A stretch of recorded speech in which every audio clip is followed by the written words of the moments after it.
আপনারা শুনছেন আমার ইউটিউব চ্যানেল ভূত তত্ত্ব, যেখানে রাতপাল নেই, আতঙ্ক বাড়ে।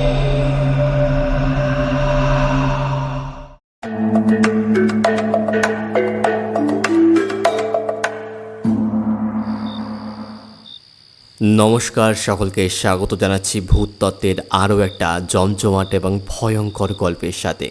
আজকের গল্পের নাম কে। গল্পটি আমি লিখিতভাবে নিয়েছি জয়শ্রী মাহান্তির কাছ থেকে।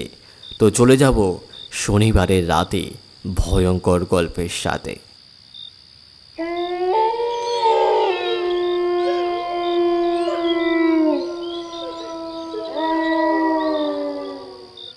পুরুলিয়ার প্রত্যন্ত অনেক গ্রামে 2000 সালেও ইলেকট্রিক কানেকশন ছিল না, প্রতি বাড়িতে টয়লেটের ব্যবস্থাও ছিল না।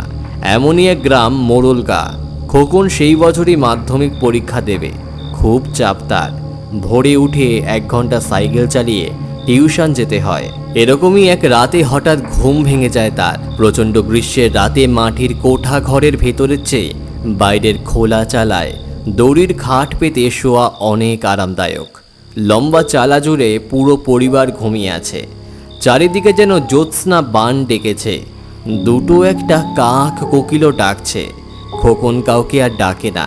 প্রাতকৃত সেরে এসে মাকে ডেকে চা রুটি দিতে বললেই হবে, তারপর খেয়ে সাইকেল নিয়ে বেরিয়ে পড়া। ভোর হয়ে এসেছে দেখে সে সামনের ডোবার পারে না বসে প্রাইমারি স্কুল পেরিয়ে দাসবাঁধের পাড়ের মাঠে গিয়ে বসে। পেটের বেগ একটু কমতেই হঠাৎ সামনে দেখতে পায় খাটো ধুতি পরা একটা মানুষের অবয়ব।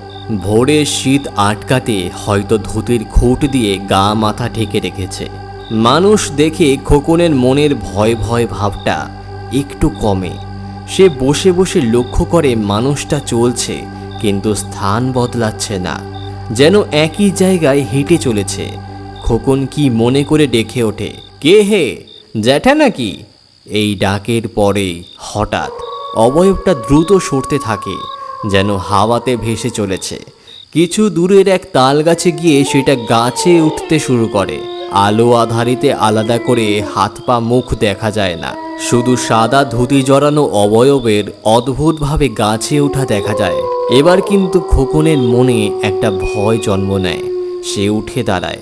জলের জন্য দাসবাঁধে নামার বদলে সে ওই অবস্থাতে বাড়ি যাওয়ার সিদ্ধান্ত নেয়। বাড়ির ডোবার জলে ধুলেই হবে। কিছু দূর যাবার পর দেখতে পায় ধুতি জড়ানো অবয়বটা তার সামনে সামনে হেঁটে চলেছে। খোকন হাঁটার গতি বাড়িয়েও কিন্তু তার সাথ নিতে পারে না। ঠিক গ্রাম বুড়ির থানের সামনে আসতেই অবয়বটি অদৃশ্য হয়ে যায়। এরপর খোকন দ্রুত হেঁটে বাড়ির দিকে চলতে শুরু করে। প্রাইমারি স্কুলের সামনে একটা পুরনো অশ্বত্থ গাছ আছে। ওই গাছ গ্রামের মৃতদেহের বিশ্রামস্থল হিসেবে ব্যবহার হয়। সেইখানে এসে খোকন দেখে অবয়বটি একদম পথ জুড়ে দাঁড়িয়ে আছে। না সরলে যাবার কোনো রাস্তা নেই। ডাকা বুকো ছেলে খোকন, কিন্তু তার ভেতর এক অদ্ভুত অস্থিরতা কাজ করছে। শরীরের সমস্ত সাহস জড়ো করে সে চিৎকার করে জিজ্ঞাসা করে, এই কে হে, কে হে তুমি? বেশি পাকামো হচ্ছে। এই ইট কোচা দেখেছো?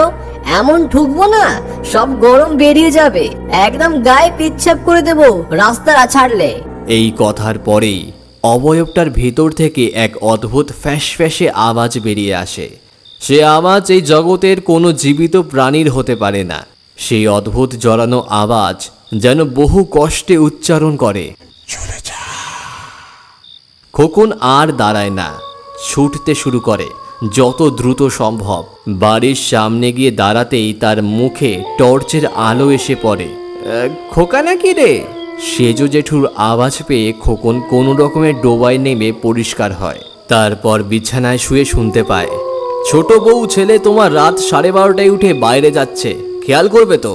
মা থানবুড়ির কৃপায় ঘরে ফিরল মনে হয়। তারপর আর কিছু মনে নেই তার। 4 দিন জ্বরে অজ্ঞান থাকার পর অনেক ঝাড় ফুঁক, অনেক চিকিৎসাতে সুস্থ হয়। সেই অলৌকিক অবয়ব এখনো মাঝে মাঝে তার স্বপ্নে হানা দিয়ে তার ফ্যাঁস ফ্যাঁসে জড়ানো গলায় বলে ওঠে, চলে যা।